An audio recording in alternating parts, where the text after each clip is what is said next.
elements, for example, principles of restraint, house arrest limits, restoring mandatory minimums. It needs to be responsive to the needs and the requirements and the advice of law enforcement officials and indeed all Canadians. The solution is clearly to work together, as a minority government should, not a you need to vote for our bill as it is or you're the bad guy. We need to be collaborative and work together for the betterment of Canadians to keep people safe. C-14, it needs lots of work. It needs fixing. It needs improvement. Conservatives are ready to work together to keep Canadians safe. And I'm wondering, are the Liberals ready to work together? Thank you. Questions and comments. The Honourable Member for Halton Hills. Yes. Milton East, Halton Hills South. Thank you very much, Madam Speaker. I thank the opposition member for his comments. I note that the member mentioned mandatory minimums. This has been brought up several times this morning. I'm sure the member is aware that in several cases the Supreme Court has struck down cases based on mandatory minimums and their unconstitutionality. Our new bail and sentencing reform legislation will allow courts to use discretion in individual cases to ensure criminals are properly punished without the risk of violating the Charter. Does the member understand the problem with mandatory minimums and their compliance with the Charter, and will he support the reformative crime legislation our government has brought forward? Member for Couch and Malahat Langford. Thank you, Madam Speaker. As I said very clearly, we need to work together so that we can solve the challenges, failures and shortcomings of C-14, and with collaborative work in fixing it, we will work to support it. And the mandatory minimums, judges need to be working on the particulars of the cases. They do have those discretions, but they need to maintain those mandatory minimums. Thank you. Questions et commentaires, l'honorable député de la Pointe-de-l'Île. Member for la Pointe-de-l'Île. Thank you. Bon, les conservateurs veulent des mesures plus fortes pour lutter contre la criminalité. Alors, je voudrais savoir qu'est-ce qu'il pense de serrer la vis davantage au crime organisé, permettre un registre des organisations criminelles, l'interdiction de porter des signes de gangs criminels comme les banning the wearing patchs, of patches and gang symbols. What does my colleague think of those ideas? Now, a member for Couch and Malahat Langford. Thank you, Madam Speaker, and thank you to the member for the question. And while I spoke specifically to violent repeat offenders and how it applies in C-14, I certainly agree that organized crime also needs to be addressed in the issue, and so that falls under my description of the bill needs more work. That certainly would be part of it, cracking down on organized crime. Thank you. Questions and comments. The Honourable Member. I'm sorry, for Niagara South. Thank you, Madam Speaker. I appreciate my colleague from British Columbia and his comments on this legislation. And as members know, I have stood in this place many times over the last couple of months to talk about the brutal sexual assault and rape of a little girl in my riding of Niagara South, Little E. Everyone is keenly aware of this case. And she was assaulted by a repeat offender, somebody who had just been released and served a year and a half sentence, and he attacked this little girl within weeks of his release. And I'm wondering if my colleagues' comments on how this legislation might have dealt with the release of this offender, whether it would have happened under this legislation, and what improvements he believes needs to happen so people like Daniel Senecal have a sentence that's commensurate with the crime. The Honourable Member for Couch and Malahat Langford. Thank you, Madam Speaker, and I thank my colleague from Niagara South for the question. And while I don't really know how to answer that one, it's an absolutely heartbreaking story. And what I can say is that we need Bill C-14 to be worked on so that cases like that simply just can't happen. It happens too often, and that one example is too much. And yet we know there are so many examples. So as Conservatives, our goal is to work together in committee to fix this bill so that Canadians are protected. Canadians like the story that you gave us, so that violent repeat offenders are going to stay behind bars. We've made suggestions already on how to fix it, with our Jail Not Bail Act. Now is the time to work together, come up with a positive solution. Thank you. Honourable Member for Winnipeg West. Thank you, Madam Speaker. An article from last week in the Winnipeg Free Press had described how Manitoba has been underfunding their Crown attorneys, and this has been happening in other provinces as well.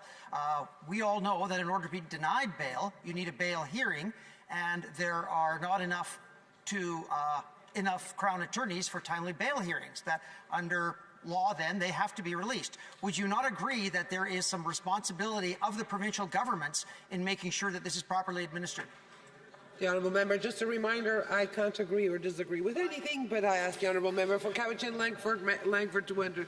Malahat Langford to answer the question. Thank you, Madam Speaker, and I'm certainly not asking you to agree with or disagree with anything, but I appreciate the guidance for this House in general. I'm not familiar with the member from Winnipeg West. He mentioned the article in the Free Press. So, yes, there are challenges with the provincial at the provincial level, but we need to set the guidance in C14 to make the conditions correct so that the provinces can deal with it. And yeah, the Liberals have had 10 years to work on and fix this. They haven't done that. And at all levels, we need to make Canadians be able to feel safe on the streets so they can enjoy a safe life. Thank you very much. Resuming debate, the Honourable Member for Ponoka Didsbury. Thank you, Madam Speaker. Ponoka Didsbury. It's a great riding in rural central Alberta, almost as close to the north end of Calgary as it is to the south end of Edmonton, and some of the finest, hard-working, noble people that you'd ever find. Honest, law-abiding citizens, lots of farmers, lots of businesses, and just all around good people. And it's a pleasure for me to rise on their behalf today to give a speech that I'm going to entitle, "We Told You So."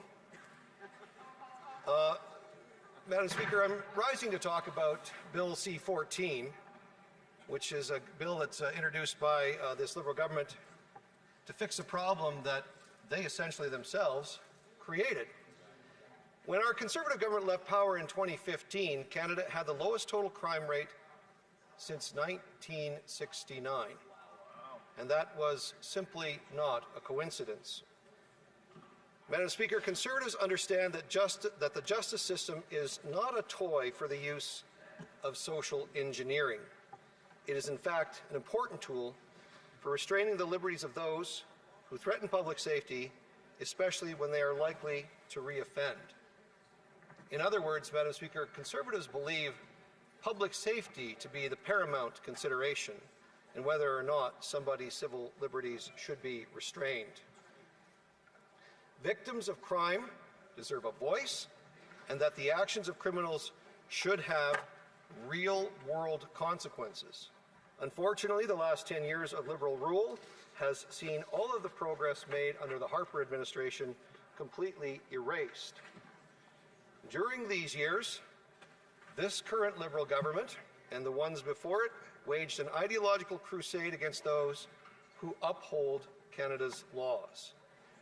Of their soft-on-crime bills, none are more egregious than Bills C-5 and C-75.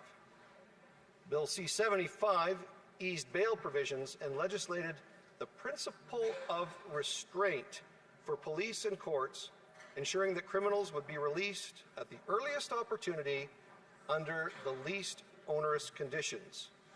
And this is essentially the open door to the catch and release system we see today.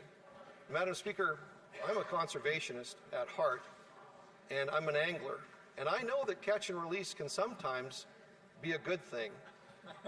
But when it comes to justice, catch and release is poor public policy, and it comes at enormous costs to certain Canadians. Bill C-5, for its part, removed the mandatory minimums on 14 different criminal code offenses. Even some minimum penalties or minimum sentences that were put in place by none other than Pierre Elliott Trudeau. These were common sense penalties on dangerous offenses and included using a firearm or an imitation firearm in the commission of an offense. Possession of a firearm or weapon knowing that its possession is unauthorized. So that means somebody out there that, we all know, Madam Speaker, that criminals don't get gun licenses and criminals don't register their guns. So why would, on earth we would take away minimum penalties for people who knowingly do that? Possession of a prohibited or restricted firearm with ammunition. I don't know why you wouldn't go to jail for that. That's something that every law-abiding gun owner knows, that they would not have to suffer those consequences because they follow the rules, but criminals, they don't follow the rules. Possession of a weapon obtained by the commission of an offense. So if you steal somebody's guns, you don't get to go to jail. As a matter of fact, you probably get in more trouble having your guns stolen from you than the person who actually stole them in the first place. Honourable Member, can we see the noise in the corridors, please? It is very disturbing. Thank you. Honourable Member. Thank you, Madam Speaker. It's very important what I'm saying. If they'd have just listened all these 10 years, we wouldn't be in the problems right now, but it's clear they don't like to listen. Weapons trafficking, excluding firearms and some ammunition. Well, you don't have to go to jail if you're a weapons trafficker. Possession for the purpose of weapons trafficking. So if you're a smuggler or you're the person that's carrying them across the border or selling them, importing or exporting firearms or ammunition without a permit, all of these related to organized crime and the smuggle trade.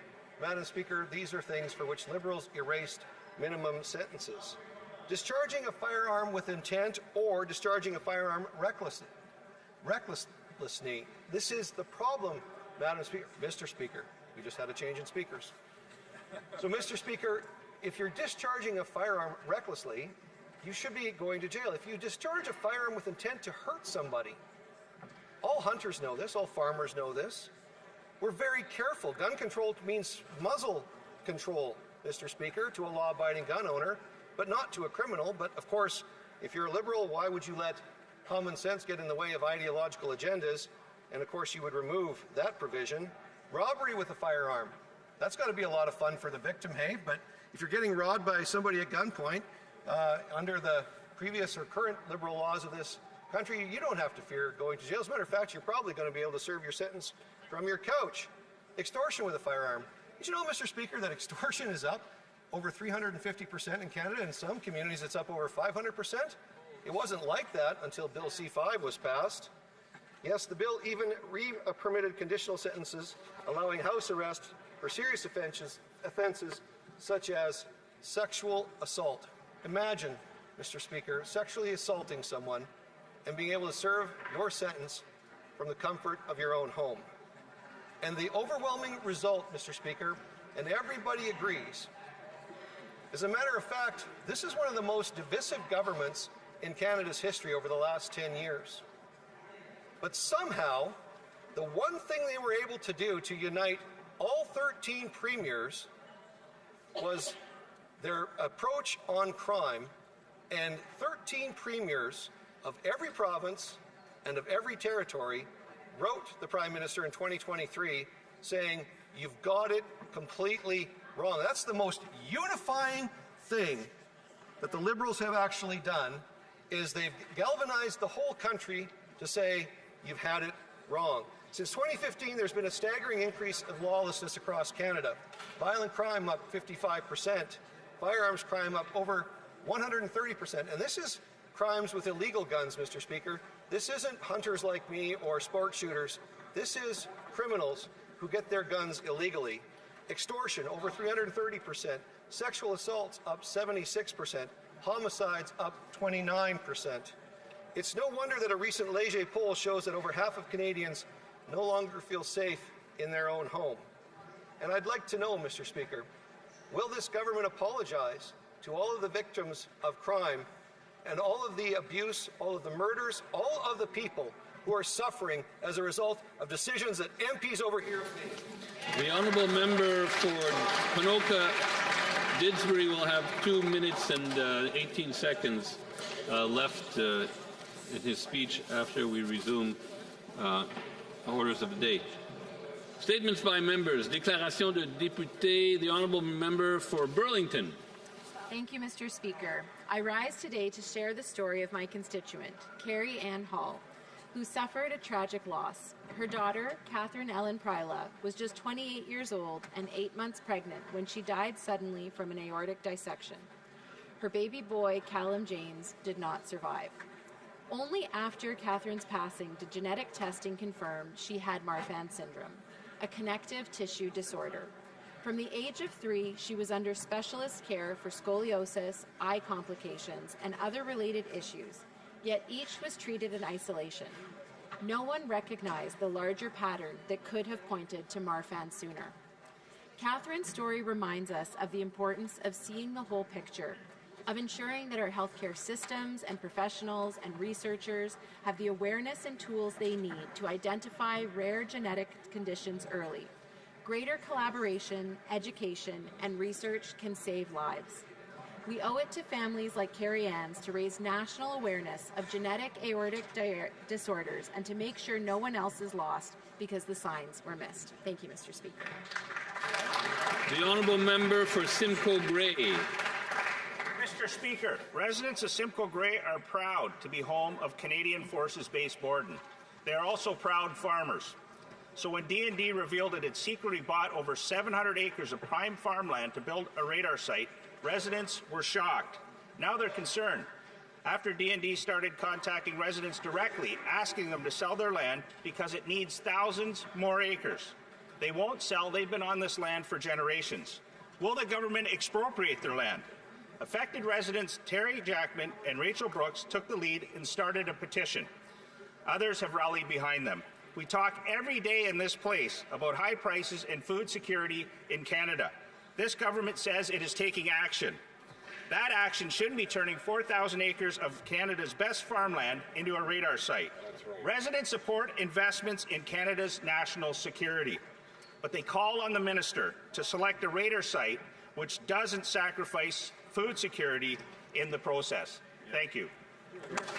The honourable member for Avalon.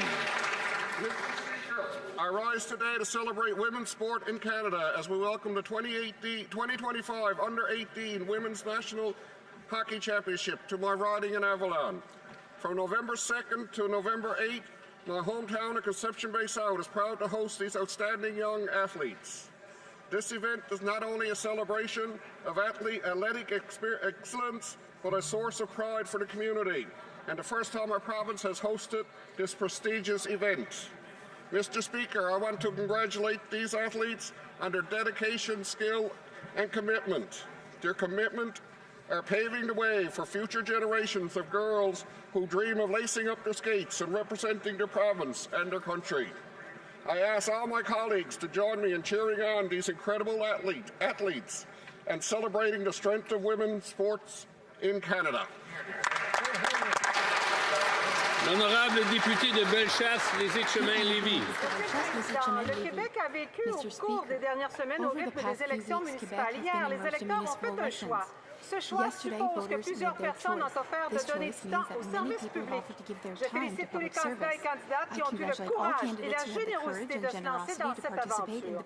Plusieurs n'ont pas été élus, mais ils ont gagné quelque chose. Ils ont gagné en gratitude auprès de nos concitoyens. Pour les gagnants, une tâche importante les attend. Je tiens à souligner le travail remarquable accompli par les élus municipaux de Bellechasse, les Échemins-Lévis au cours du dernier mandat. À celles et ceux qui terminent leur engagement, j'exprime mes sincères remerciements pour leur profond attachement à leur communauté. Par leur sens de devoir, ils ont contribué à la vitalité et à la prospérité de nos municipalités. Je félicite les nouveaux élus et leur souhaite le meilleur des succès. Je les assure, Monsieur le Président, de ma collaboration et de ma disponibilité constante pour travailler ensemble au service des citoyens de Bellechasse, des Échemins-Lévis. Très bon mandat. Merci, Monsieur le Président.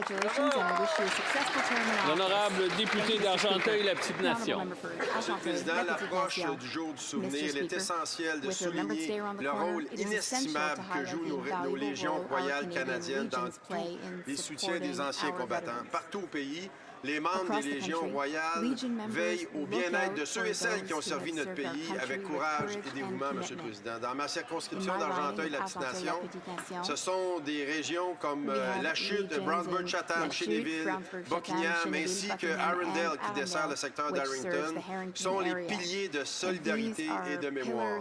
Par leur engagement, leur activité communautaire et la campagne annuelle de Coquelicot, elles rappellent à chacun d'entre nous la reconnaissance qu'il ne s'éteint jamais. Je tiens à remercier ces bénévoles dévoués qui, jour après jour, soutiennent nos vétérans, les plus vulnérables, et gardent vivante la flamme du souvenir. Nous nous souviendrons d'eux. Bravo. The honourable member for Mission Matsqui, Abbotsford. Mr. Speaker, I rise today with a heavy heart to speak about Abbotsford, where last week we saw 3 shootings in 3 days. It is devastating to see another member of our community killed, Mr. Darshan Saucy. I want to thank the Abbotsford Police Department and our first responders for their quick action, but this should not have to be the norm. The pressures they face to protect our crime-ridden communities are evident. In September, the Abbotsford Police launched a dedicated task force to combat a troubling rise in extortion with 38 reports since 2023. And it's not just Abbotsford. Across Canada, violent crime is up nearly 50%, homicides nearly 28%, and extortion 357%. The Bail and Sentencing Reform Act before Parliament must take these devastating numbers seriously. Public safety should not be a partisan issue. I hear everyone who has reached out to me and know that the Conservative Party is fighting for the change that you want to see in your community. The honourable member for Mississauga, Erin Mills. Mr. Speaker, young people matter. They just aren't our future, they are our now. Canada, I represented Canada at the Inter-Parliamentary Union's 151st Assembly in Geneva, and the one thing that I learned was that we need to meet young people where they're at. We need to include them in solving challenges of our time, whether it's climate change, or it's humanitarian crisis, including Gaza, or it's artificial intelligence. Their voices matter, and their innovation is going to help us in really solving these challenges. So I really want to challenge all of us in this House to ensure that we are including young people in our politics, in our ridings, to ensure that they are included and they are at the forefront of what we need to do to solve our world's problems. Thank you, Mr. Speaker. Hear, hear. The honourable member for Northumberland, Clark. Mr. Speaker, the Liberals have been in power for a decade, and Canadians, well, we're feeling the results. They are struggling with a high cost of living, including rising food prices, skyrocketing housing costs, and paychecks that just don't go far enough. This is a simple concept, Mr. Speaker. The more these Liberals spend, the more things cost. Reckless Liberal spending and increasing tax increases is making life harder for Canadians. It's time to reverse course. Conservatives have a plan for the budget. We've got great demands. We're asking to get rid of the hidden taxes on Canadian food. We want to cut taxes on work, home building, investments, and energy. Keep that deficit under $42 billion. Canadians are sick of Liberal buzzwords. We're sick and tired of the lectures. We're ready for results. Our budget demands are simple, reasonable, and effective. They will help restore the promise of Canada. L'honorable député de Saint-Jean. The honourable member for Saint-Jean. Mr. Speaker, in over 1,000 municipalities in Quebec, democracy has spoken. On behalf of the Bloc Québécois, I would like to congratulate all of the mayors and councillors who were elected last night. To those who were re-elected, and to the newcomers alike, I wish you every success in fulfilling your mandates. You can count on the Bloc Québécois' friendly cooperation. I would also like to thank all those who had the courage to run for office but who were not elected. Your commitment to others and to your municipalities and to democracy is crucial, both in victory and in defeat. I would also like to thank everyone who took the time to vote yesterday or during advance polling.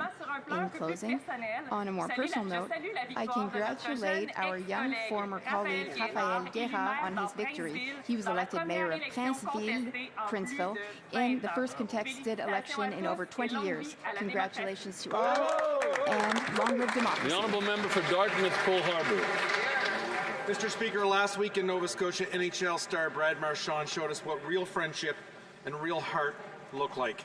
In the middle of his NHL season, Brad came home to stand behind the bench for his lifelong friend, J.P. McCollum, head coach of Dartmouth's U18 major hockey team, who's facing every parent's worst heartbreak, the loss of his 10-year-old daughter, Seela, after a courageous battle with cancer. More than 1,000 people filled the Halifax Forum to lift that family up. There were bake sales, jersey auctions, and a whole community coming together, showing the kind of love and support that defines Nova Scotia and Nova Scotians. Mr. Speaker, I want to send all the love in the world to JP, his loved ones, the team, and I want to thank Brad Marchand for reminding us that true greatness isn't measured just in goals, but in heart. Thank you, Mr. Speaker.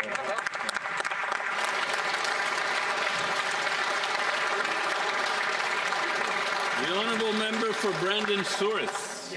The Prime Minister said Canadians should judge him by what they pay at the grocery store. Well, Food Banks Canada did just that and gave him a D on poverty and food insecurity after both rose nearly 40%. Not an inspiring achievement. Food inflation remains 70% above the Bank of Canada's target. Potatoes are up 16%, beef up 33%, grapes up 24%, apples up 14%. These aren't luxuries. They're the staples every Canadian family relies on. 25% of Canadian families are struggling to afford food, and food bank visits have doubled since 2023.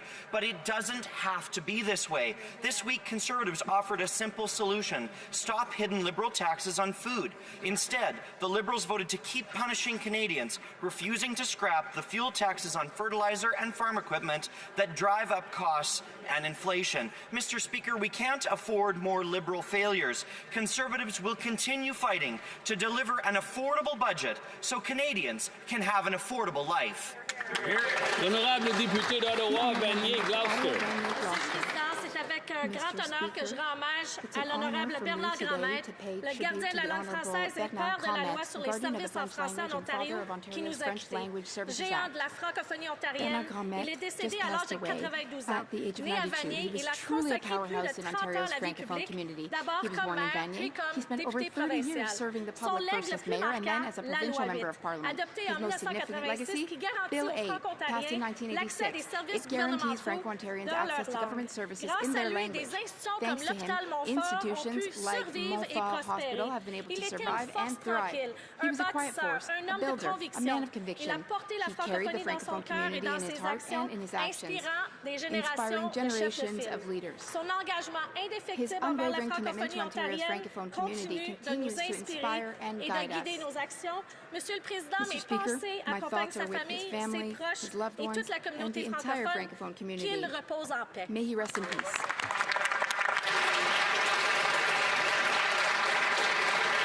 The honourable member for Fundy Royal. Mr. Speaker, the criminals who prey on innocent children must face consequences that reflect the evil nature of their crimes and the suffering of their victims. But on Friday, the Supreme Court decided to strike down mandatory jail time for child sex abuse material offenses. Unbelievable. One of the offenders from this case had hundreds of images of young girls, some as young as 3. Another had hundreds of videos of young children between the ages of 5 and 10. But as a result of the court's ruling, these vile criminals will no longer face mandatory jail time. This is absolutely unacceptable. The court made their decision. Now it's time for parliamentarians to take action to protect innocent lives. Conservatives are unequivocal. Children must be protected from predators, and this decision cannot be allowed to stand. By invoking the notwithstanding clause, we will restore mandatory jail time for these heinous crimes and ensure that these dangerous criminals are locked up behind bars where they belong. The honourable member for Kitchener-Conestoga. Mr. Speaker, this past Friday, history was made in Ottawa. For the first time, the Lest We Forget poppy flag was raised on Parliament Hill to mark the beginning of Veterans Week and the Royal Canadian Legion's annual poppy campaign. This powerful moment was driven by the dedication of Donald N. Corrin, a proud Canadian Armed Forces veteran and member of the New Hamburg Legion in Kitchener-Conestoga. Donald understood the importance of visibly honoring those who served, and he turned that belief into a national moment. With support from local branch 532 of New Hamburg Legion and support from my office, we helped him bring his vision to life. Standing with veterans, fellow members of Parliament, and the Minister of Veterans Affairs, I was deeply moved as Donald raised the flag for the first time on Parliament Hill. That ceremony reminds us that national traditions can begin with a single determined voice.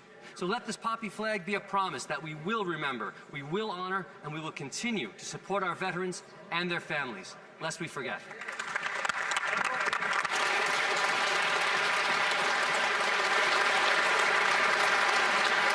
The Honourable Member for Riding Mountain.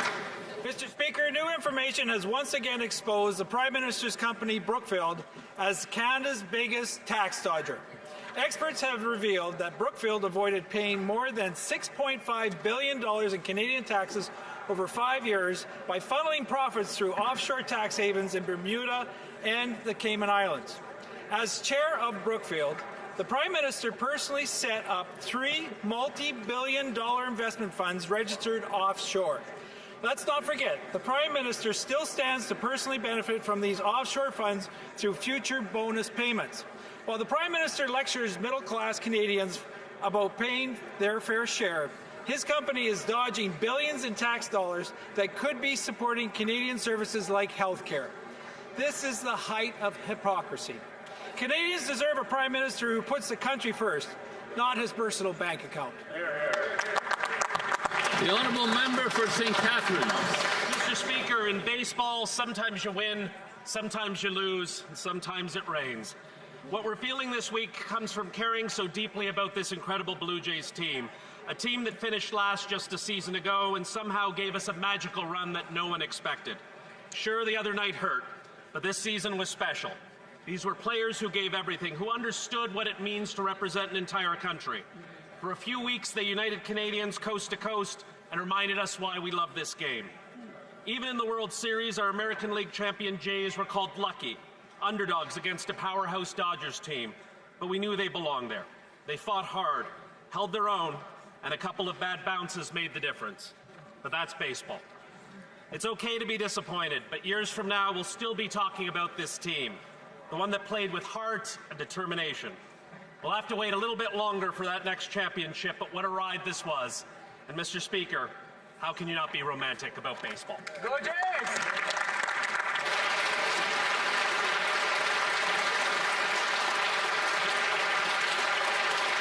Oral questions, questions orales. The Honourable Leader of the Opposition.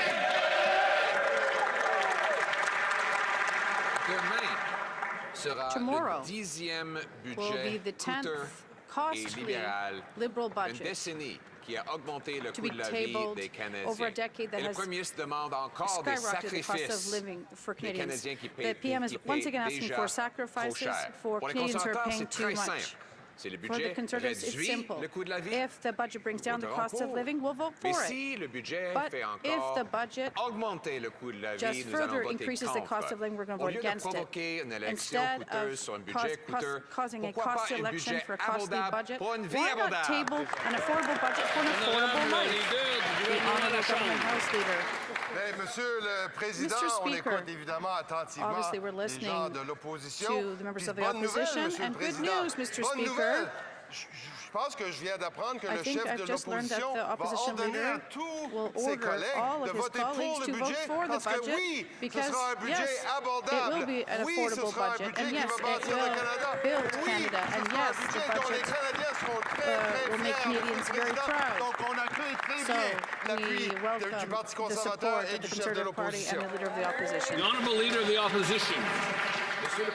Mr. Speaker, for 10 years now, the Liberals have been making the same promises. Ce ministre des Finances, the finance minister was the Minister of Industry nous a donné le plus grand chute dans l'investissement au Canada, après avoir promis que les déficits allaient promouvoir de l'investissement. En fait, ce que ça fait, c'est de doubler la dette, doubler les files d'attente aux banques alimentaires et doubler le coût du logement. Donc, au lieu de forcer les Canadiens de faire plus de sacrifices et de provoquer une élection coûteuse sur un budget coûteux, pourquoi pas un budget abordable pour une vie abordable?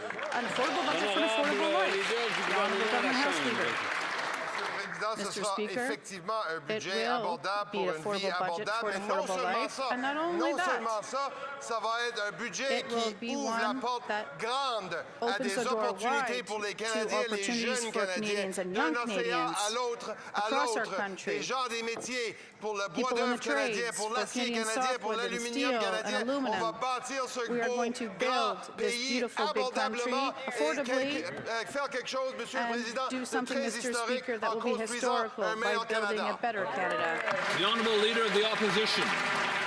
Mr. Speaker, tomorrow will be the 10th costly Liberal budget after they doubled housing costs, doubled food bank lineups, and doubled the national debt. Now they're making exactly the same costly promises. And the Prime Minister says Canadians who can't afford to eat, heat, or house themselves need to make more, quote, sacrifices. The choice for us is simple. If a budget brings down the cost of living, we'll support it. If it brings up the cost of living, just like every other Liberal budget, we will vote no. So instead of trying to provoke a costly election on a costly budget, why not an affordable budget for an affordable life? The Honourable Government House Leader. Well, Mr. Speaker, you know, obviously we've listened attentively to what the opposition have to say, and I think I just heard good news.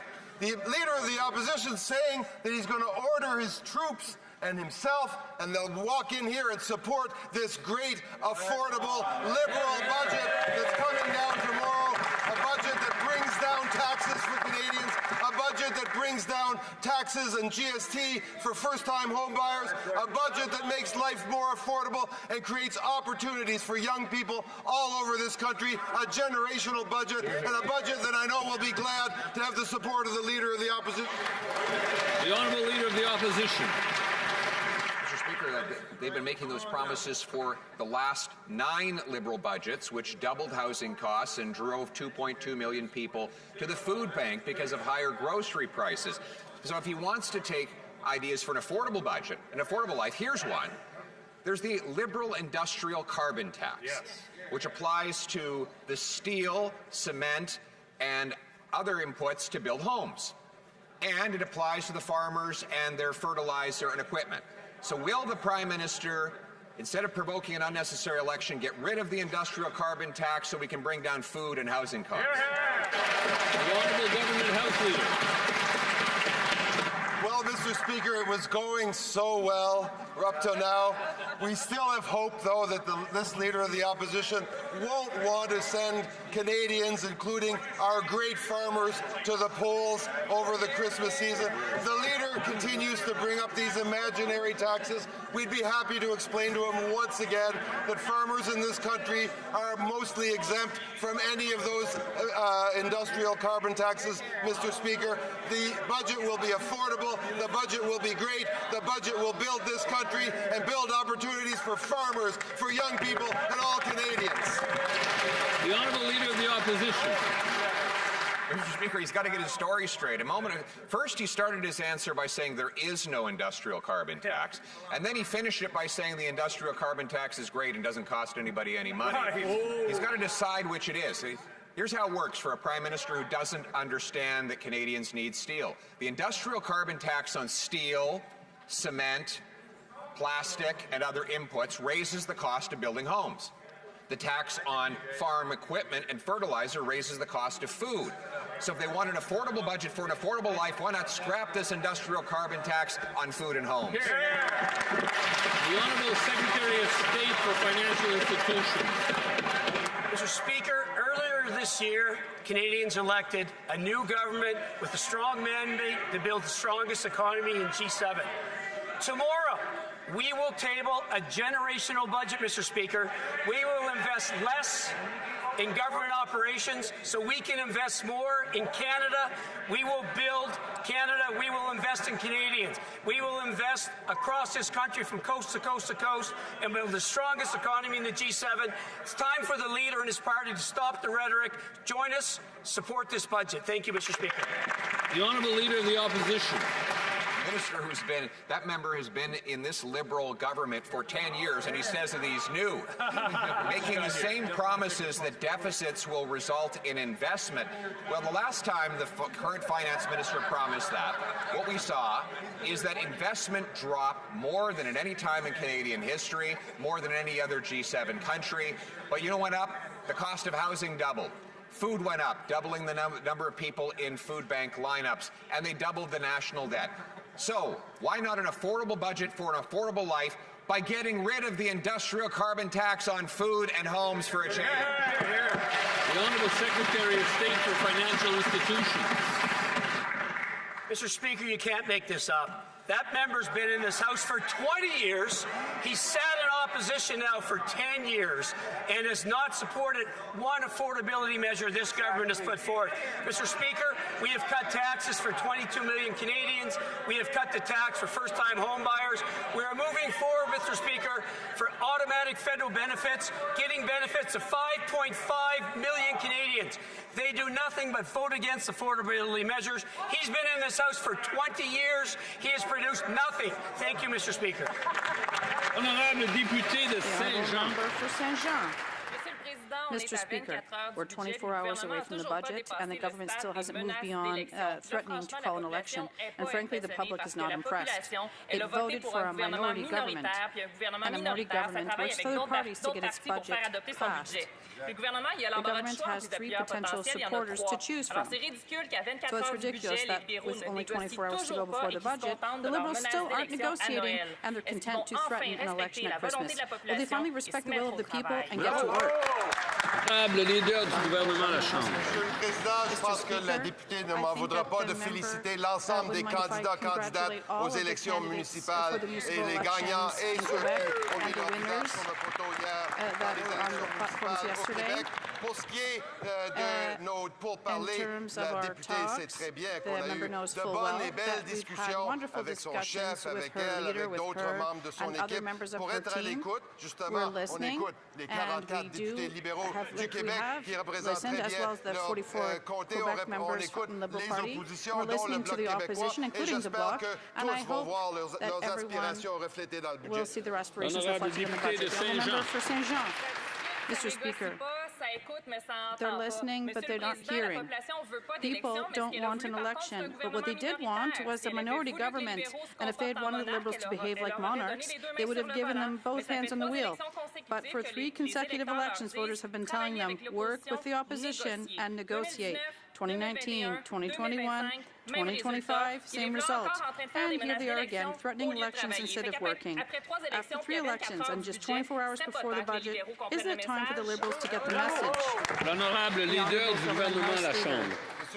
Mr. Speaker, the government was elected 6 months ago, and 6 months to come up with a budget plan to build Quebec and create opportunities for Quebecers and Canadians across the country from one coast to another. Well, there will be projects in this budget tomorrow, an investment that will be there. It will create opportunities for young people and people from Quebec and elsewhere. And I think Bloc members, just like all the other members in this House, will see their aspirations and hopes for Canada reflected in a document that will build Canada. Thank you. The Honourable Member for Saint-Hyacinthe-Bergo-Octon. Mr. Speaker, the conflict with Washington is far from over. The Liberals have even gone so far as to apologize on our knees when we are the ones suffering from tariffs. And since this won't end anytime soon, why is the priority in the budget tomorrow will not be to support Canadians? We've made 6 requests related to the needs of Quebecers, money for health, fair pensions for seniors, transfers for housing and infrastructure, loans for home ownership, and $814 million refunds to Quebecers. Tomorrow, the Liberals have a choice. Will they respond to the needs of Quebecers? Honorable Ministre de Minister of Industry. The answer is simple. I could just say yes and sit down. But since my colleague also referred to the fact that we still are having discussions with the government, yes, we are at the negotiating table in the U.S. and we expect the Americans to meet with us. But in the meantime, we're going to continue to support sectors, including forestry in his sector, the automotive sector. We know that steel and aluminum and softwood lumber as well. So we'll be there for workers with a consequential budget. The honourable member for Thornhill. Another day and another grim headline confirming what Canadians already know. 10 years of Liberal economics have driven this country to the brink. In the GTA, 85% say now it's too expensive to live and work in their own communities. And they're right. The Liberals doubled the debt, they maxed out the national credit card, and they handed Canadians a bill through inflation and crushing taxes. Their carbon tax, their fuel standard, the plastic ban make it more expensive to grow, move, and buy food. Will they finally admit their policies punish the very people they're trying to help and use tomorrow's budget to scrap these hidden food taxes once and for all? The Honourable Parliamentary Secretary to the Minister of Finance. Our new government will deliver its first budget tomorrow focused on making generational investments to unlock jobs and opportunities, to boost productivity and growth, to build housing, infrastructure and defense, to attract $500 billion in new private investment, to double trade with non-U.S. countries and to move from reliance to resilience. We're making responsible investments while reducing operational spending. This is how we build the strongest economy in the G7. Tomorrow's budget will empower Canadians because this is your country and we decide what comes next. The honourable member for Thornhill. Talks like the government's money belongs to him, and every dollar they spend comes right out of the pockets of Canadians. And to the 85% in the GTA who say they can't afford life, they call these taxes imaginary. They aren't imaginary when you're staring at your own credit card bill. The government's job is to listen to Canadians, not lecture them or gaslight them or threaten an election to distract them from the failures. Instead of trying to cause a costly election on a costly budget, why not an affordable budget for an affordable life here? The Honourable Parliamentary Secretary. Mr. Speaker, an affordable budget for an affordable life is exactly what we'll deliver tomorrow on Budget Day. Conservatives have referenced the need to address productivity and GDP per capita for years. Well, good news. The head of the IMF has said diversifying trade and investing in infrastructure, housing, and defense will, in fact, boost productivity. And the Bank of Canada governor has said that this is the only way to make life more affordable. Conservatives don't seem to want to make life more affordable now. Will they vote to support our budget or vote for a Christmas election? The honourable member for Battlefords, Lloydminster, Meadow Lake. Mr. Speaker, a costly budget means a costly life for Canadians. Every dollar this Liberal government spends comes out of Canadians' pockets through higher taxes and inflation. Hidden taxes like the Liberals' industrial carbon tax, their fuel standards, and food packaging tax are all driving up the cost of groceries. The packaging tax alone will cost the food industry $5.6 billion and drive up the price of produce by 34%. Will the Prime Minister stop trying to engineer a costly election and instead scrap the food packaging tax? The Honourable Secretary of State for Financial Institutions. Mr. Speaker, here we go again with the imaginary taxes that the party opposite makes up. Mr. Speaker, on this side of the House, we are focused on affordability for Canadians. We are going to cut taxes for 22 million Canadians. We are cutting the GST for first-time homebuyers. We are cutting the consumer carbon tax. We are going to build houses at a scale not seen since the Second World War. We are going to have automatic federal benefits for 5.5 million Canadians. Will the party opposite stop with the rhetoric? It's time for all of us in this House to come together, support a generation. The honourable member for Battlefords, Lloydminster, Meadow Lake. Mr. Speaker, Ottawa of Public Health is now reporting that 1 in 4 families are food insecure, and even baby formula is out of reach for many parents. That's the reality after 10 years of costly Liberal deficits and taxes. Food banks are overwhelmed, and Canadians are struggling to put food on the table. Instead of cutting costs, the Liberals keep raising food prices with their hidden taxes. So, Mr. Speaker, I'll ask again, will the Prime Minister stop trying to engineer a costly election and finally scrap the food packaging tax? The Honourable Secretary of State for Children and Youth. Thank you, Mr. Speaker. Once again, we find members opposite worried about imaginary taxes, when on this side of the House we are focused on solutions. The budget will make permanent the National School Food Program, which represents $800 in savings for families each year. This is one of the many investments that we are making on this side of the House to ensure kids have the best start in life and that families can get ahead. We hope you'll join us and support the budget. Thank you.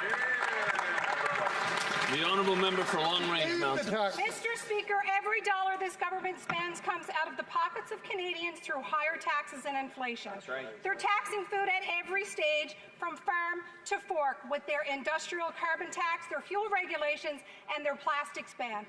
The Liberals' fuel regulations alone will raise the cost of gas and diesel by up to 17 cents a litre and cost the economy $9 billion. Newfoundland and Labrador families are already feeling it, saying getting ahead feels impossible. Will the Prime Minister stop trying to engineer a costly election on a costly budget and instead scrap the fuel tax? The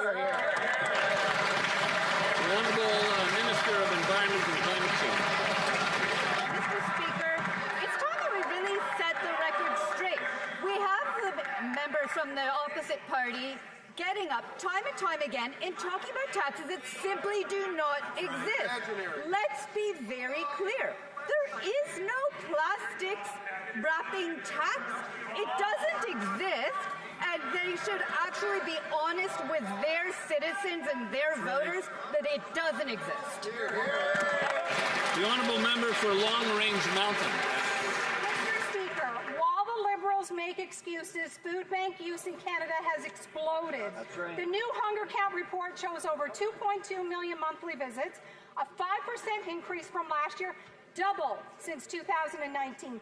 1 in 5 food bank clients have jobs, but they still can't afford to feed their families. In Newfoundland and Labrador, local food banks are overwhelmed. Families are lining up earlier, leaving with less because the shelves are bare.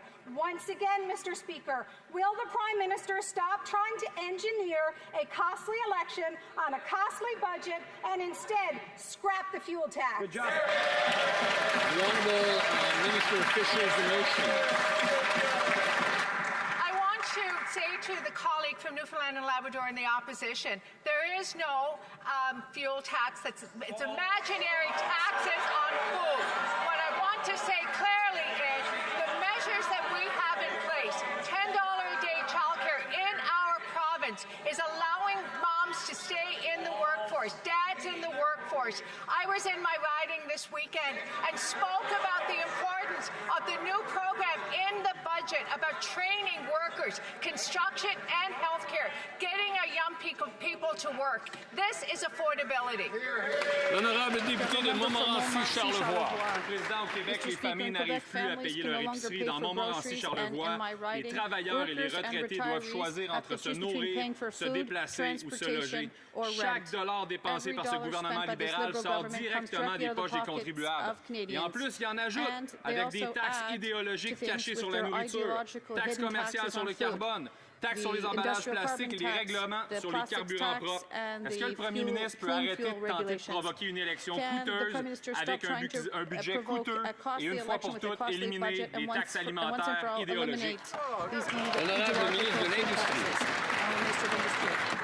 Mr. Speaker. Monsieur le Président, ce que j'appelle de l'idéologie, c'est lorsqu'on développe des nouvelles taxes imaginaires pour essayer de répondre des faussetés auprès de la population. Mon collègue le sait très bien, il n'y a pas de taxe à à l'épicerie. my colleague Mais une knows chose there's est no claire, grocery c'est que le tax. gouvernement, But nous what is travaillons clear is sur that the l'abordabilité. C'est pour ça government que is nous sommes working là on pour affordability, and that's why we're protéger here le to filet protect social the canadien. Ça social veut dire safety quoi? net in Les Canada. What does that garderies, mean? ça veut dire Daycare, aussi it du means soutien pour l'assurance support médicaments et bien for entendu pour pharmacare l'assurance santé. Mais une and chose est claire, healthcare. et And c'est what ce is que clear, les collègues de l'autre and côté ne that's what font my pas. colleagues Nous on allons the other bâtir side le don't Canada do. parce We are qu'au-delà going de to build l'abordabilité, Canada les gens veulent because des in terms jobs. of Nous affordability, allons leur people want fournir jobs, des emplois. and we're going to provide jobs. Honorable député de Joliette-Manawan. Monsieur le Président, il n'y a pas juste ces nouveaux souliers que le ministre des Finances a fabriqués lui-même. Il a aussi fabriqué toute la crise électorale à la veille du budget. Son gouvernement n'a tenu aucune consultation. Aucun témoin n'a été reçu en comité. Il a répondu à aucune demande de l'opposition. Il n'y a toujours pas eu de vraies négociations entre les partis. Tout ce qu'il a fait à 24 heures du budget, c'est des menaces d'élection. Au lieu de fabriquer des souliers aujourd'hui, pourquoi est-ce que le ministre ne travaille pas à fabriquer une entente pour faire passer son budget? L'honorable ministre de l'Identité de la culture canadienne. Je pense que c'est important de corriger ce que mon honorable collègue vient de dire. Il y a plus de 28 000 personnes qui ont participé aux consultations pré-budgétaires, Monsieur le Président. Nous avons eu de nombreuses conversations avec les partis d'opposition, dont le Bloc québécois. J'en ai eu moi-même, plusieurs de mes collègues, dont le ministre des Finances, en ont eu également. Nous avons travaillé avec tous les partis dans cette Chambre. Il y aura des investissements importants demain dans ce budget-là, dans plusieurs secteurs. La question, c'est qu'est-ce que le Bloc québécois va faire? Est-ce qu'il va voter pour supporter les Québécois, les Québécoises et l'ensemble de la population canadienne, ou est-ce qu'ils vont voter contre eux autres, Monsieur le Président? Député de Joliette-Manawan. Monsieur le Président, c'est la cigale et la fourmi. Les libéraux ont chanté tout l'été, puis à 24 heures du budget, ils se trouvent fort dépourvus. Alors qu'ils font des menaces d'élection, ils vous jouent avec les chiffres, font des attaques partisanes. Pourtant, Monsieur le Président, ils savaient que le Bloc demanderait de l'argent en santé. C'est la priorité numéro 1 des Québécois. Ils savaient qu'on demanderait une hausse des pensions des aînés. On le demande depuis 4 ans. Les libéraux connaissent toutes nos demandes chiffrées depuis des siècles. Alors, à 24 heures du budget, est-ce qu'ils veulent notre appui? Oui ou non? L'honorable ministre. Monsieur le Président, le budget de demain va avoir des investissements majeurs dans les infrastructures. Des investissements majeurs dans les technologies, Monsieur le Président, pour créer des emplois partout au pays, incluant au Québec, dans toutes les régions du Québec, Monsieur le Président. La question, c'est de savoir qu'est-ce que le Bloc québécois veut faire. Est-ce qu'il veut aider la population du Québec? Est-ce qu'il est là pour travailler avec nous dans ces temps difficiles? Ou est-ce qu'il va choisir de nous envoyer en élection? C'est ça la question pour le Bloc québécois, Monsieur le Président. Honourable member for Calgary East. All the Liberal government spends comes out of the pockets of hard-working Canadians through higher taxes and inflation. Meanwhile, the Prime Minister is forcing young Canadians to sacrifice more so he can spend more. A costly budget leads to a costly life for Canadians. Liberals promised a $42 billion deficit. If the Prime Minister really is spending less, the deficit will be lowered. Instead of trying to cause a costly election on a costly budget, why not an affordable budget for an affordable life? The Honourable Minister for Emergency Management and Community Resilience. Mr. Speaker, as a fellow Albertan, I know families want more than just to get by. They want good jobs, stable incomes, and a fair shot at building a better life. That's exactly what we're focused on. Last year, the Prairies Development Agency helped create more than 9,000 jobs in Alberta. Budget 2025 keeps that momentum going. Conservatives can support it and help grow Alberta's economy, or keep voting against the opportunities that Albertans and Canadians deserve. The Honourable Member for Calgary East. I can promise that Albertans would not be happy with that answer, because 9 costly inflationary Liberal budgets gave Canadians double deficit, double debt, double food bank usage, double rents, double mortgages, and double inflation. What Canadians don't want is this Prime Minister to double down on the same failed policies that sent 2.2 million Canadians into a food bank every single month. So instead of trying to cause a costly election on a costly budget, why not an affordable budget for an affordable life? Yeah! The Honourable Minister.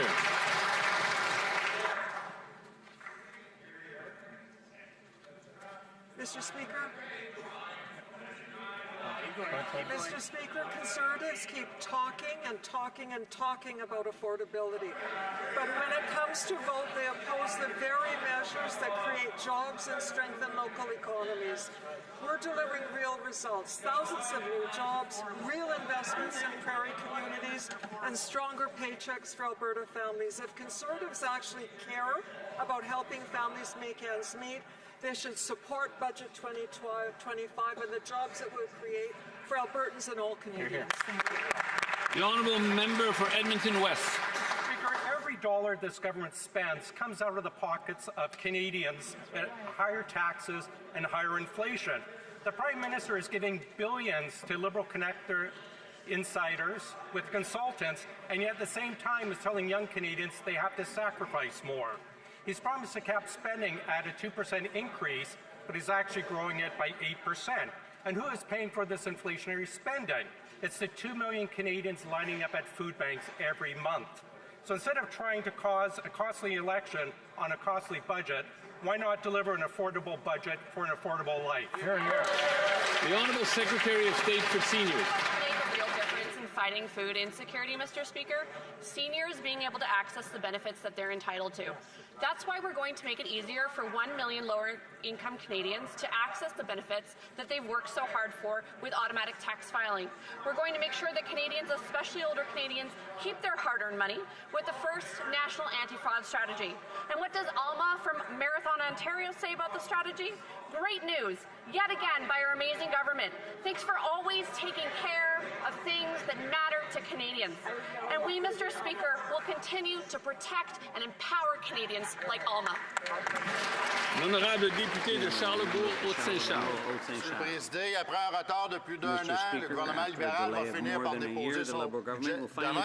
Mais depuis l'arrivée de ce premier ministre, on sait que le déficit a doublé et que des investissements de 48 milliards sont envolés du Canada. La question est simple au premier ministre. Est-ce que son budget proposera des mesures concrètes pour enlever les taxes indirectes sur les produits alimentaires et également est-ce qu'il sait que plutôt que de provoquer une élection coûteuse, on est mieux de proposer un budget abordable pour une vie abordable? L'honorable ministre de la Transformation et du Gouvernement. Merci beaucoup, Monsieur le Président. Pendant que les conservateurs passent période de questions après période de questions à parler de taxes imaginaires, de ce côté-ci de la Chambre, on se dédie à des programmes réels qui ont des impacts concrets dans la vie des Canadiens et des Québécois. On peut passer au programme national d'alimentation, Monsieur le Président. L'école pour tous, le Club des petits déjeuners du Québec disent que ça a un impact majeur sur la vie de milliers de Québécois dans les milieux les plus défavorisés. Ils ne sont pas capables de soutenir ça. Ils ne sont pas capables, Monsieur le Président, de soutenir un plan réel pour le logement. Monsieur le Président, qui continue à parler de taxes imaginaires, on va continuer de bâtir ici. Merci. Honorable député de Charlebourg, Haute-Saint-Charles. Monsieur le Président, ce qui n'est pas imaginaire, c'est le rapport de CDR qui dit qu'il a donné au Parti libéral une note de F. F en anglais, c'est comme pour fail. Okay? Ça, ce qui est plus gênant encore, Monsieur le Président, c'est que le premier ministre avait promis que le budget resterait maximum de 42 milliards. Puis là, on voit que ça en va pour plus que le doublé, ce déficit-là. Compte tenu de l'expérience en finance, Premier ministre, est-ce qu'il reconnaît l'urgence d'arrêter ces dépenses inflationnistes telles que le Parti l'a maintes fois proposé et d'avoir un budget abordable? Merci beaucoup, Monsieur le Président. J'ai très hâte que mon collègue puisse entendre le ministre des Finances demain présenter un budget qui va être générationnel pour le Canada, pour bâtir une économie forte, Monsieur le Président, la plus forte des pays du G7, pour qu'on puisse se permettre d'avoir des programmes sociaux qui soutiennent les Canadiens et les Canadiennes, Monsieur le Président. C'est ça la grande différence de ce côté de la Chambre entre nous et les conservateurs. C'est que de ce côté-là, ils n'ont que faire de l'allocation canadienne pour enfants, que faire du régime canadien de soins dentaires, que faire du programme canadien d'alimentation scolaire. Ici, on croit à l'économie, on bâtit l'économie pour pouvoir aider les Canadiens d'un bout à l'autre pays. Merci. Honourable member for Scarborough Centre, Don Valley East. Mr. Speaker, I am proud to represent a riding with a vibrant Filipino-Canadian community who have contributed so much to Canada. Across the board, Canadians overwhelmingly support our government's work to help businesses grow and reach new customers around the world. That's why the Prime Minister and his government's efforts to be out there expanding trade ties are so important for building a strong, secure economy for the future. Could the Minister of International Trade please share how our government is strengthening Canada's foothold in the Indo-Pacific and what's at stake ahead of tomorrow's budget? The Honourable Minister of International Trade. Thank you, Mr. Speaker. Through you, I'd like to thank my colleague for important work on the Filipino Heritage Month, Mr. Speaker. Last week, I joined the Prime Minister in the Indo-Pacific, one of the fastest-growing regions in the world, to expand trade and investment opportunities for Canadians. We announced the launch of a Filipino, a Thailand free trade agreement, and led forward on the Canada-ASEAN FTA. Mr. Speaker, the numbers typically show that within 6 years of signing an FTA, trade doubles. That means more opportunities for Canadian workers here in Canada. This new government is laser focused on opening new markets, creating opportunities across the country, and expanding trade by double for non-U.S. exports. Thank you, Mr. Speaker.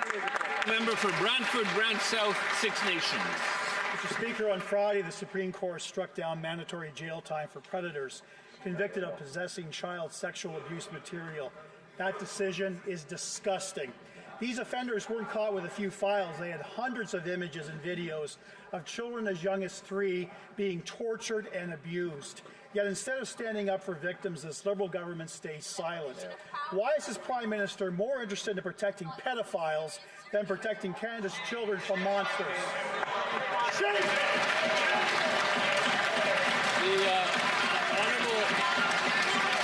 The Honourable Secretary of State for combating crime. Mr. Speaker, plain and simple, child abusers should face the toughest penalties under Canadian law. Child abusers are amongst the most reprehensible in our society, Mr. Speaker. That's why we've introduced sweeping reforms through Bill C-14 that make bail stricter and sentences tougher, and that make child sexual offenders serve time behind bars, Mr. Speaker. But let's not forget C-63. A Liberal government introduced that bill to protect kids online, but the Conservatives refused to support it. So a few months ago, we brought...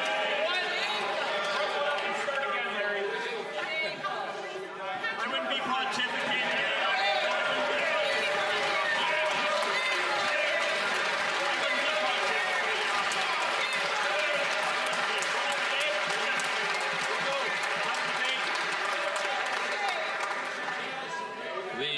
The honourable member for Brantford, Brant South, Six Nations. With these Liberals, why do charter rights of pedophiles come before charter rights of children? Shamefully, every single member of this party, including the Minister of Justice, remains silent. Crickets! This ruling means pedophiles, with hundreds of videos of children being sexually assaulted, can escape mandatory jail. You can't claim to stand for victims while you defend a system that shields the predators. Why won't this Prime Minister call the ruling what it is? Disgusting, and commit to restoring mandatory jail time for pedophiles.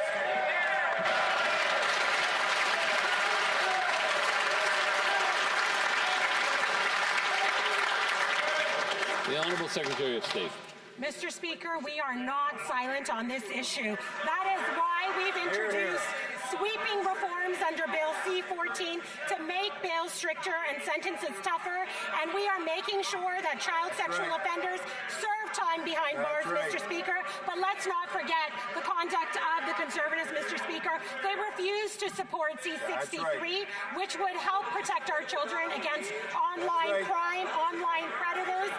And a few months ago, they refused to support lawful access, which will help police catch pedophiles, Mr. Speaker.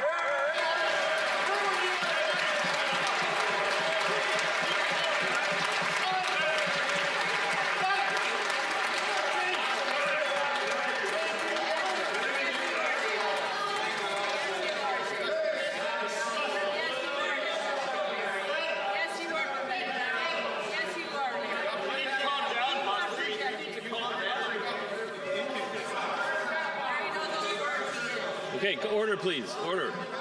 Hello. Not one minister said a word. Okay. Okay, we have to move on to the honourable minister, l'honorable député de Bellechasse, les Échemins, Lévis. Sur le même sujet, la décision de la Cour suprême a tranché que de condamner des pédophiles à des peines minimales peut être cruel. Pourtant, l'un des délinquants possédait 317 images d'enfants, dont 90% de petites filles âgées de 3 à 6 ans. Cette décision de protéger ces briseurs d'enfants choque les Canadiens. Il y a de ces crimes dont les peines minimales obligatoires, notamment pour les pédophiles, sont nécessaires. J'entends l'autre côté dire, mais là, franchement, Monsieur le Président, comment le gouvernement libéral peut-il minimiser et être plus porté à protéger ces criminels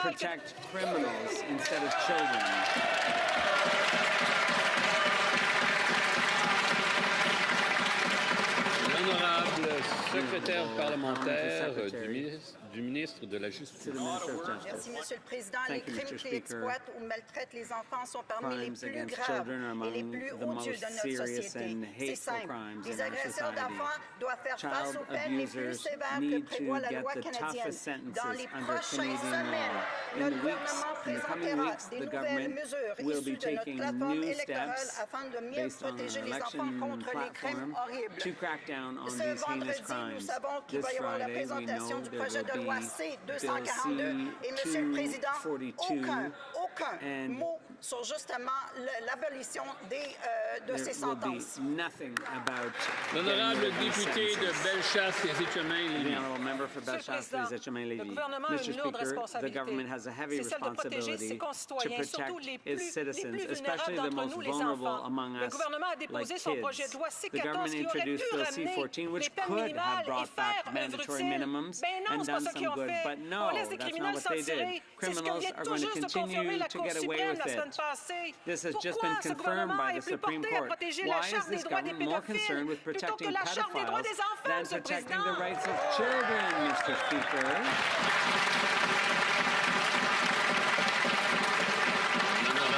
Secrétaire parlementaire du ministre de la Justice. Monsieur le Président, chaque enfant au Canada mérite de grandir à l'abri de la peur, de l'abus, de l'exploitation. Notre gouvernement défendra toujours les enfants par des lois plus strictes, une meilleure protection et un soutien indéfectible aux victimes. Monsieur le Président, notre gouvernement présentera dans les semaines qui suivent un projet de loi qui va venir protéger les enfants.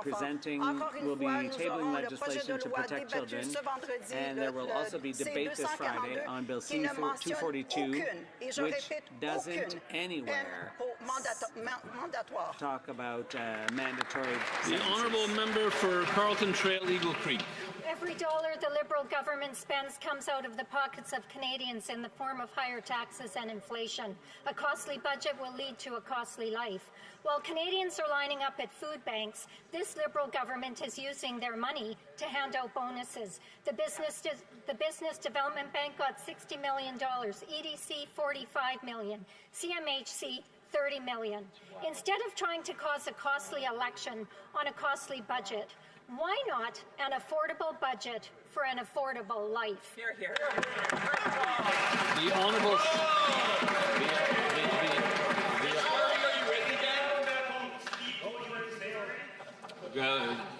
Please, order, members, order. The Honourable Secretary of State for Rural Development.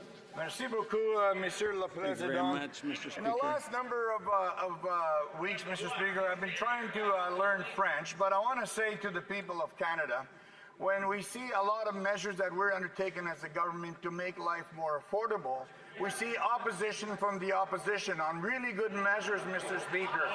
So I've learned in English to say, you are the problem, and in my native language of Cree, Kirogagi Patsi, and now I've learned in French, to le problem, Mr. Speaker. Because the bottom line is...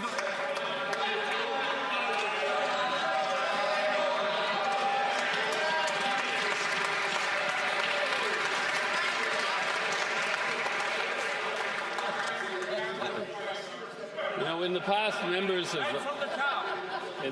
members have invoked references to language and the different contexts, and it can sometimes be a sensitive issue. So I think we should leave out references to different languages and how you know, some people understand one, don't understand the other. The honourable member for Carlton Trail Eagle Creek. Hundreds of millions of dollars in excessive bonuses to failed Liberal insiders drives up inflation, and Canadians are paying the price. 2.2 million food bank visits, 700,000 are children. Rent has doubled. The food bank in Saskatoon is moving locations to keep up with the rising demand as it's, and I quote, bursting at the seams. Canadians can't afford homes, they can't afford food. Instead of trying to cause a costly election on a costly budget, why not an affordable budget for an affordable life? The Honourable Secretary of State for Rural Development. Thank you, Mr. Speaker. For 10 long years, we send 14 Conservative MPs to Ottawa. That's 140 years.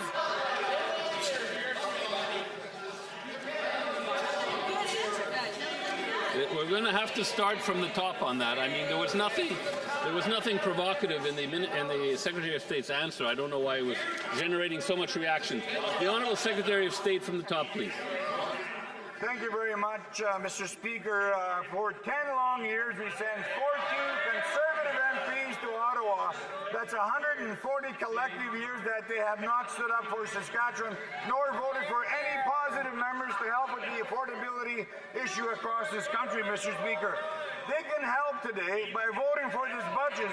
And if they want a Christmas election, Mr. Speaker, remember that Santa Claus wears red. Thank you.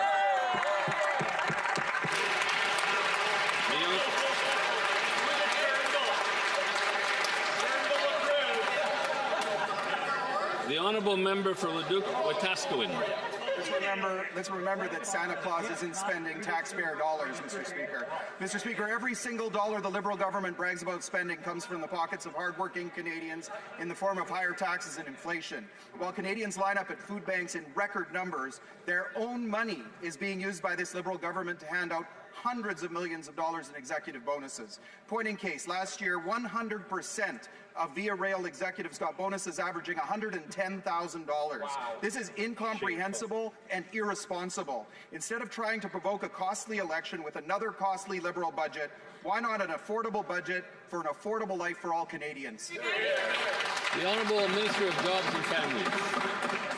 What Canadians expect of us is to invest in them, to invest in their families, to invest in the futures of their children, and that's exactly what this budget will do, Mr. Speaker. It will make sure that not only are we creating the jobs of today, but we're creating the jobs of tomorrow, and we're ensuring that young people have the skills to get those jobs in partnership with unions, with the Canadian building trades, Mr. Speaker, to make sure that everybody has a fair chance. That's what Canadians expect, and that's why they trust us, Mr. Speaker. Member for Leduc-Wetaskiwin. Mr. Speaker, in 2015, the New York Times reported that Canada had the richest middle class in the world. Just a decade later, our country is in an economic tailspin. Do you know what happened in 2015, Mr. Speaker? This Liberal government took power, and many of their current ministers, including the finance minister, were elected. And here's where we are today. During an epic housing crisis, 99% of CMHC executives got bonuses, averaging $43,000. How is that okay? How is it that Canada, under their watch, went from the richest middle class in the world to a country where many middle-class Canadians can't afford housing? Hear, hear. The Honourable Minister. Mr. Speaker, do you know what else happened since 2015? 400,000 children have been lifted out of poverty through the Canada Child Benefit. 22 million Canadians this year will receive a tax credit. Mr. Speaker, we are working with Canadians on the things that they have told us are a priority. That's why Canadians trust this Liberal government. That's why they deeply distrust the Conservative Party of Canada. Member for Saskatoon West. Mr. Speaker, every dollar the Liberal government spends comes out of the pockets of Canadians in the form of higher taxes and inflation. At CMHC, executives each receive bonuses of $43,000. Even more ridiculous, Via Rail executives got $110,000 each. While the Liberals reward insiders, they're asking young Canadians to sacrifice more, driving many of them to food banks. In Saskatoon, food bank usage is up 49% over pre-COVID levels, with children accounting for 38% of those users. Instead of trying to cause a costly election on a costly budget, why not an affordable budget for an affordable life? The Honourable Minister for the Environment and Climate Change. Mr. Speaker, it's just so tiring to hear from the members opposite how they are against everything, including anything that includes fighting climate change. But you know what they should be for, and that I hope that they will support when they're looking at our budget? They should be looking at a national school food program that helps support young people when they're in schools. They should be there to help support Canadians. That is what we do on this side of the House. We shouldn't be always hearing from them and how they're against everything. Let's hear something positive. Let's hear a positive vote on the budget. The Honourable Member, l'Honourable député de Dorval-Lachine-LaSalle. Monsieur le Président, le Canada vient d'accueillir nos partenaires du G7 à Toronto afin de faire progresser l'alliance du G7. La ministre peut nous expliquer en quoi l'alliance contribuera à stabiliser les prix des minéraux clés, à nous protéger contre les perturbations consécutives de l'approvisionnement et à se traduire par de bons emplois et des technologies énergétiques propres, plus abondables et compétitives sur le plan climatique pour les Canadiens et les Québécois. Merci beaucoup. Le ministre de l'Environnement et du Changement climatique. Merci pour la question. Ce fut un honneur pour moi et pour le ministre d'énergie et de ressources naturelles d'accueillir les ministres d'Environnement et d'énergie du G7 à Toronto. Nous avons avancé des dossiers importants comme la sécurité d'approvisionnement en eau, l'économie circulaire et les minéraux critiques. Le Canada a aussi obtenu 25 nouveaux investissements, dont plusieurs au Québec, en collaborant avec 9 pays alliés, ce qui nous a permis de débloquer 6,4 milliards de dollars pour des projets liés aux minéraux critiques. Et nous avons également convenu d'outils de... The honourable member for Haliburton-Kawartha Lakes. For 10 years, the Liberals have promised that their massive deficits will lead to more jobs and investment in Canada. It hasn't. Tomorrow, we will see another budget packed with more inflationary spending. The result, Holseg Canada announced the closure of their Lindsay plant, putting 130 people out of work.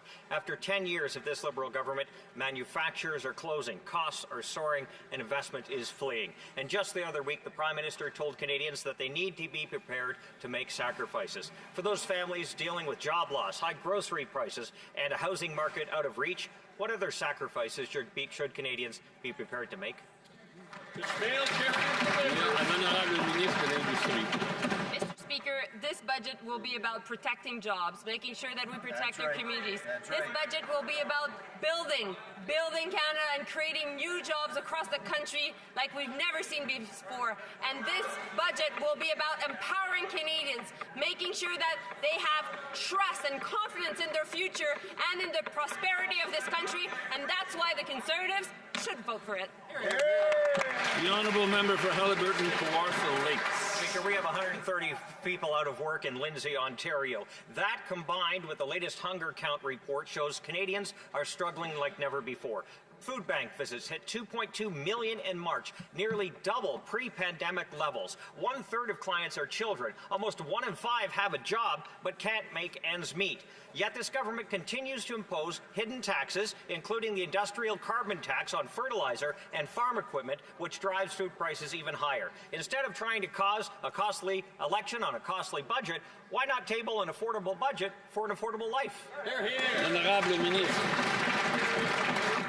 Mr. Speaker, we know there are trade tensions right now. We know that some tariff industries are particularly affected, and it will be my pleasure to work with my colleague to make sure that we're able to bring support to his community, particularly OSAG and OSAG workers. That being said, this budget will be doing just that, making sure that we protect jobs, making sure that we build the country, and making sure also that we empower Canadians. Looking forward to his support. The honourable member for York-Durham. Every dollar that this Liberal government spends comes out of the pockets of hard-working Canadians in the form of higher taxes and higher inflation. Take the hidden fuel standards tax, which will raise the price of gasoline by 17 cents a litre and diesel by 16 cents a litre. A tax on the trucker that delivers the food is a tax on the mum or the dad buying that food in the grocery store aisle. It's a tax on young Canadians. It's one more sacrifice that this Prime Minister is asking the next generation to make. Instead of a costly budget and a costly election, why not eliminate the fuel standards tax and bring forward an affordable budget for an affordable life? The Honourable Minister of the Environment. Mr. Speaker, it is so tiring to hear about these imaginary taxes. Let's focus on reality. In reality, this budget that we'll be presenting tomorrow is going to be providing positive support for Canadians that they're looking for. They want us to build Canada. They want us to build it well. We want to talk about a cost to future generations. It's hearing from the opposite side about how they will do nothing to fight climate change. We are going to keep on standing up for Canada. We're going to keep on building Canada. We're going to build it well. The honourable member for Hull-Aylmer. Mr. Speaker, last week Canadians watched with horror as Hurricane Melissa which was the strongest hurricane in the Caribbean's history, tore through the region, leaving widespread destruction in its wake. Hundreds of thousands of people were affected, lives were lost, homes and infrastructure were damaged and destroyed. Families were affected by the flooding and landslides. As the people of Jamaica, Cuba, and Haiti and across the region begin the difficult work of reconstruction and recovery, can the Secretary of State for International Development talk about what Canada is doing? The Honourable Secretary of State for International Development. Hurricane Melissa has left heartbreaking devastation in its wake, and we stand with the people of the Caribbean in this moment of crisis. Last week, we announced $7 million in emergency relief, allowing partners to scale up the delivery of food, water, health services, and other essential aid. This builds on long-standing work to strengthen disaster preparedness in the Caribbean and support for the United Nations Emergency Response Fund, which released an additional $8 million in assistance. And this weekend, a Canadian team was on the ground with the Caribbean and assessing what more Canada can do. Thank you. Member for Cloverdale, Langley City. Cloverdale's Maurizio Zanetti runs a Canadian-owned company that's doing everything right, feeding families, employing Canadians, and doing whatever he can to keep affordable food on our tables. But thanks to the Liberals' new front of packaging labeling rules, regulations that have nothing to do with food safety, he's now facing a $2.2 million compliance bill. Across the industry, the cost will top $100 million, and prices are going to rise, and contracts are being canceled, all because of red tape politics. So the Prime Minister, will he stop trying to engineer a costly election on a costly budget and instead scrap the costly labeling tax? The Honourable Minister of Jobs and Families. Mr. Speaker, imaginary tax after imaginary tax after imaginary tax. But when the Conservatives had the chance to stand up for families, whether it was to vote for school food programs, whether it's to vote for tax cuts for Canadians, whether it's to vote in the skilled trades training that provides those great paying jobs, I sure hope they're not going to vote against personal support workers' tax credits, but that's what it's looking like, Mr. Speaker. They're lining up to vote against what the things that Canadians need. They're driving for a Christmas election. It's so obvious. Mr. Speaker, when are they going to stand with Canadians? The Honourable Member for Vancouver East. The NDP secured $4.3 billion in funding to address urgent unmet housing needs for Indigenous, Inuit, and Métis peoples living away from their home community. And NICHI, a national Indigenous-led organization, helped deliver that interim funding without a hitch. Many shovel-ready projects are desperate for the $4 billion long-term funding to flow, and with winter fast approaching, another construction season will be missed. Will the Prime Minister just let Indigenous Services task NICHI to get the funding out the door, or are they going to re-announce the $4 billion and pretend it's new funding in Budget 2025? Good. The Honourable Parliamentary Secretary. Thank you, Mr. Speaker. Generations of underinvestment and systemic discrimination have created a serious shortage of safe, affordable housing and supports for Indigenous peoples across Canada. Build Canada Homes will help address this by financing affordable housing at scale across the housing continuum, in collaboration with provinces, territories, and Indigenous partners. It offers flexible incentives to support non-market and Indigenous housing providers to build the affordable housing people need. Build Canada Homes is actively engaged with Indigenous governments, provinces, territories, and builders to identify early... Alors, ça met fin à la période des questions. Comme il est 15h12, la Chambre procédera maintenant au vote par appel nominal différé des motions à l'étape du rapport du projet de loi C3. Convoquez les députés. For C3, calling the members.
La mise aux voix porte sur la motion numéro 2. Le vote sur cette motion s'applique également aux motions numéro 3, 4, 4 et 6 à 11.